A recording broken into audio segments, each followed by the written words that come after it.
ఇక డీటెయిల్స్ చూస్తే తెలుగు చలనచిత్ర పరిశ్రమలో సరికొత్త చరిత్రకు ఈ రోజు అంకురార్పణ జరుగుతుంది.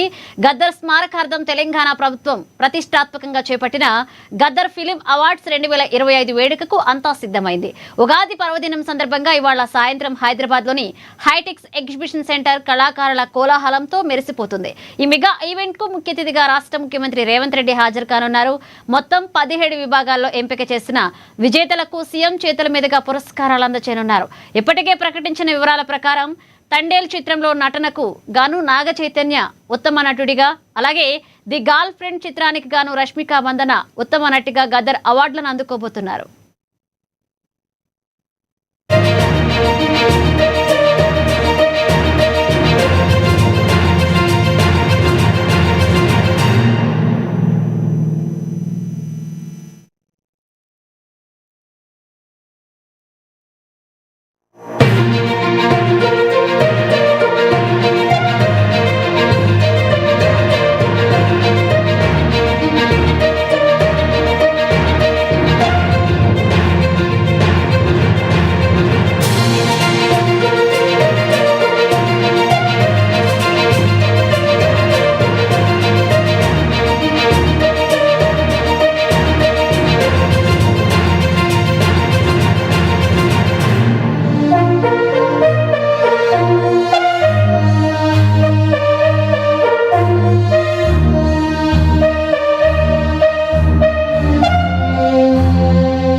తెలుగు చలనచిత్ర పరిశ్రమలో సరికొత్త చరిత్రకు ఈ రోజు అంకురార్పణ జరుగుతుంది. గద్దర్ స్మారకార్థం తెలంగాణ ప్రభుత్వం ప్రతిష్టాత్మకంగా చేపట్టిన గద్దర్ ఫిలిం అవార్డ్స్ 2025 వేడుకకు అంతా సిద్ధమైంది.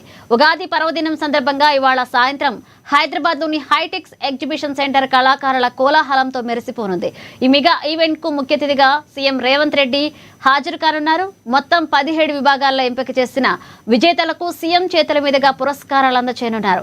ఇప్పటికే ప్రకటించిన వివరాల ప్రకారం తండేల్ చిత్రంలో నటనకు గాను నాగ చైతన్య ఉత్తమ నటుడిగా, అలాగే ది గర్ల్ ఫ్రెండ్ చిత్రానికి గాను రష్మిక మందన్న ఉత్తమ నటిగా అవార్డులను అందుకోబోతున్నారు.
రాష్ట్ర వ్యాప్తంగా ఉగాది వేడుకలు అంబరాన్ని అంటున్నాయి. హైదరాబాద్ లోని గాంధీ భవన్ లో తెలంగాణ ప్రదేశ్ కాంగ్రెస్ కమిటీ ఆధ్వర్యంలో ఉగాది పర్వదినాన్ని పురస్కరించుకుని పంచాంగ శ్రావణ కార్యక్రమాన్ని ఘనంగా నిర్వహించారు.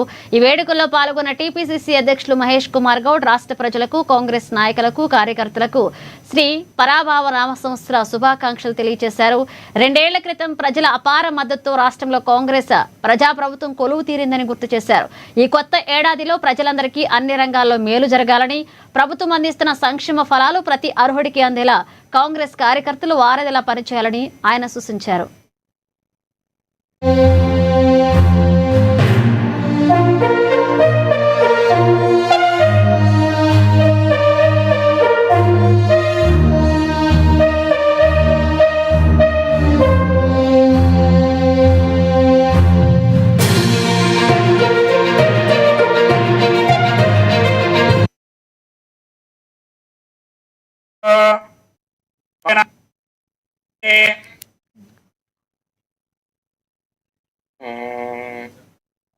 తీర్థ ఆశలతో ఉన్నారో అవన్నీ కూడా నెరవేర్చే దిశగా కాంగ్రెస్ ప్రభుత్వం ముందుకు పోతుందని ఆశిస్తా ఉన్నాను.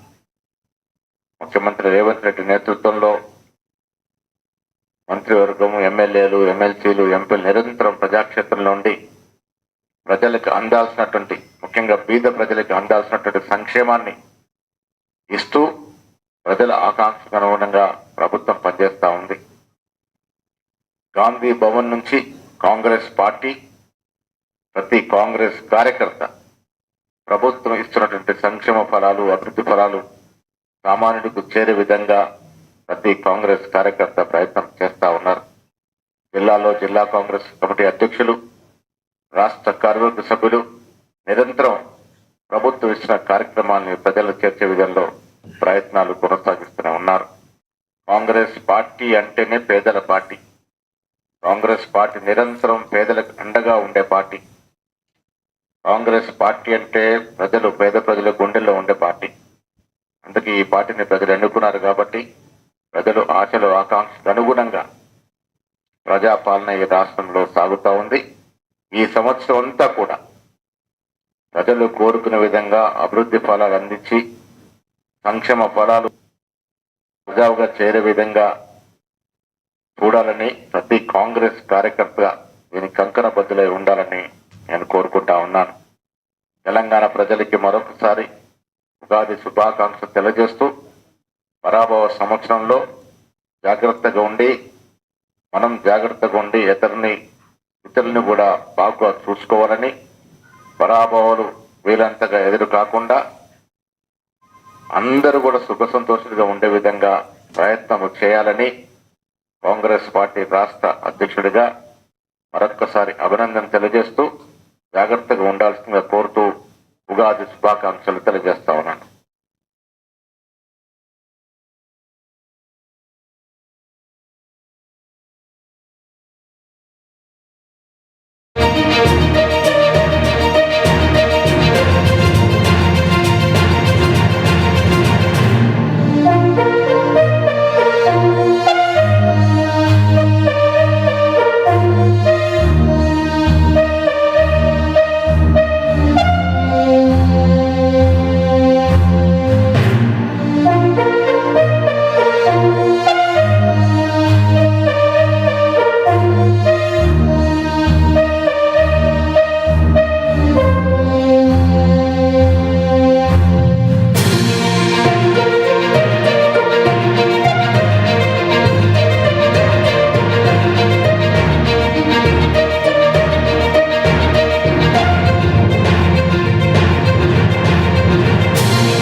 మాజీ ఎమ్మెల్సీ కల్వకుంట్ల కవిత కొత్త రాజకీయ ప్రస్థానానికి శ్రీకారం చుట్టారు. తెలంగాణ ప్రజా జాగృతి పేరుతో ఆమె కొత్త పార్టీని స్థాపించబోతున్నారు. ఇప్పటికే పార్టీ పేరు రిజిస్ట్రేషన్ కోసం, గుర్తింపు చిహ్నం కేటాయింపు కోసం కేంద్ర ఎన్నికల సంఘానికి కవిత దరఖాస్తు చేసుకున్నారు. అయితే పార్టీ నమోదు ప్రక్రియలో జాప్యం జరుగుతుండటంతో కవిత ఢిల్లీ హైకోర్టును ఆశ్రయించారు. తన పార్టీ రిజిస్ట్రేషన్ ప్రక్రియను వేగవంతం చేయాలని ఆమె పిటిషన్లో కోరారు. దీనిపై స్పందించిన కేంద్ర ఎన్నికల సంఘం కవిత సమర్పించిన దరఖాస్తులో కొన్ని సాంకేతిక లోపాలున్నాయని కోర్టుకు తెలిపింది. ఈ నేపథ్యంలో కవిత దాఖలు చేసిన పిటిషన్పై ఢిల్లీ హైకోర్టు నేడు మరొకసారి విచారణ చేపట్టనుంది. కోర్టు తీర్పు ఎలా ఉండబోతుంది? ఎన్నికల సంఘం అభ్యంతరాలపై కవిత తరపు న్యాయవాదులు ఎలాంటి వాదనలు వినిపిస్తారు అనేది ఇప్పుడు రాజకీయ వర్గాల్లో హాట్ టాపిక్ గా మారింది.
ఉగాది పర్వదినం సందర్భంగా వనపర్తి నియోజకవర్గ ప్రజలకు మేఘారెడ్డి శుభాకాంక్షలు తెలియజేశారు.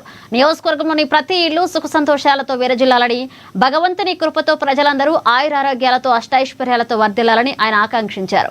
వనపర్తి ప్రజలు తమ కుటుంబ సభ్యులతో కలిసి ఈ పండుగను ఆనందోత్సాహాల మధ్య జరుపుకోవాలని కోరుకుంటూ ఉగాది పచ్చడిలాగే వారి జీవితాలు కూడా అన్ని రుచుల సమ్మేళనంలో సాగిపోవాలని మేఘారెడ్డి ఆకాంక్షించారు. అలాగే ఏఎన్ఎన్ ఛానల్ ప్రేక్షకులకు యాజమాన్యానికి ఉగాది శుభాకాంక్షలు తెలిపారు. ప్రేక్షకులకు, తెలంగాణ రాష్ట్ర ప్రజలకు, వనపర్తి నియోజకవర్గ ప్రజలకు శ్రీ పరాభవనామ సంవత్సర శుభాకాంక్షలు తెలియజేసుకుంటూ మన ఏఎన్ఎన్ ప్రేక్షకులకు, ఏఎన్ఎన్ యాజమాన్యానికి, ఏఎన్ఎన్ స్టాఫ్ అందరికీ మళ్ళొకసారి శ్రీ పరాభవనామ సంవత్సర శుభాకాంక్షలు. వనపర్తి నియోజకవర్గ ప్రజలందరికీ ఉగాది సందర్భంగా శ్రీ పరాభవనామ శుభాకాంక్షలు తెలియజేసుకుంటూ ఈ పండుగ రోజు వనపర్తి నియోజకవర్గ ప్రజలందరూ సుఖ సంతోషాలతో వాళ్ళ ఫ్యామిలీస్తో మంచి గడపాలని, వాళ్ళందరికీ ఆ దేవుని దయతోన ఆయుర ఆరోగ్యాలతో ఉండాలని మనస్ఫూర్తిగా కోరుకుంటూ మళ్ళొక్కసారి వనపర్తి నియోజకవర్గ ప్రజలందరికీ శ్రీ పరాభవనామ శుభాకాంక్షలు. కాకినాడ జిల్లా జగ్గంపేట నియోజకవర్గంలో దివ్యాంగుల పట్ల కూటమి ప్రభుత్వం తన ఉదారతను చాటుకుంది. ఎమ్మెల్యే జ్యోతుల నెహ్రూ ఆధ్వర్యంలో దివ్యాంగ శక్తి ఉచిత బస్సు ప్రయాణ పథకం ఘనంగా ప్రారంభమైంది. జగ్గంపేట ఆర్టీసీ బస్ కాంప్లెక్స్ వద్ద జెండా ఊపి ఈ పథకాన్ని ప్రారంభించిన ఎమ్మెల్యే నెహ్రూ స్వయంగా దివ్యాంగులకు భోజనాలు వడ్డించి వారి పట్ల తనకున్న అభిమానాన్ని చాటుకున్నారు. చంద్రబాబు, పవన్ కళ్యాణ్ సారథ్యంలోని ప్రభుత్వం దివ్యాంగుల ఆత్మగౌరవం కోసం కట్టుబడి ఉందని ఆయన స్పష్టం చేశారు.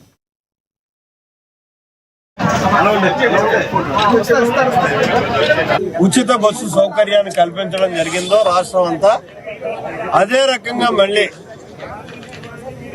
విధి వంచితులైనటువంటి దివ్యాంగులు ఎవరైతే ఉన్నారో ఆ దివ్యాంగ సోదరులందరికీ కూడా మళ్ళీ ఉచిత బస్సు సౌకర్యాన్ని కల్పించాలి.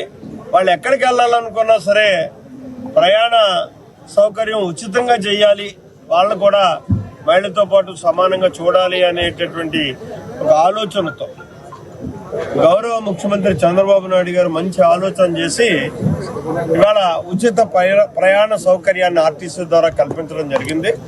ఇందులో చూసుకున్నట్టయితే 40% దివ్యాంగులు ఎవరైతే ఉంటారో, 40% ఉన్నటువంటి దివ్యాంగులు ఎవరైతే ఉంటారో వాళ్ళందరూ కూడా పెన్షన్ పొందడానికి అర్హులే, అలాగే ఈ బస్సు సౌకర్యాన్ని పొందడానికి కూడా అర్హులే.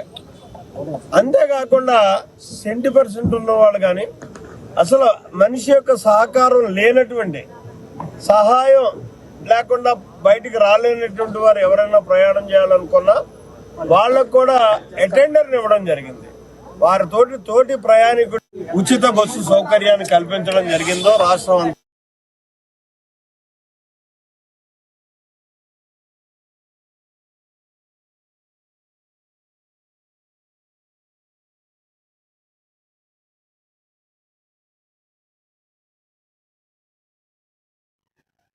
కాకినాడ జిల్లా ప్రత్తిపాడు నియోజకవర్గంలో దివ్యాంగ శక్తి పథకం ఉత్సాహంగా ప్రారంభమైంది. ఎలేశ్వరం ఆర్టీసీ డిపోలో జరిగిన కార్యక్రమంలో స్థానిక ఎమ్మెల్యే పరుపుల సత్యప్రభ పాల్గొని దివ్యాంగులకు కేటాయించిన ఉచిత బస్సును ప్రారంభించారు.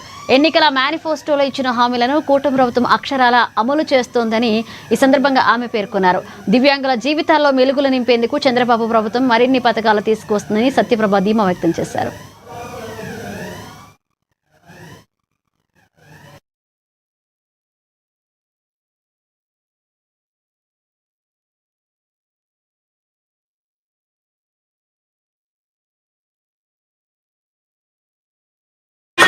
మీరు అందరూ ఒకసారి లేకుండా మేడం గారు వస్తారు కదా.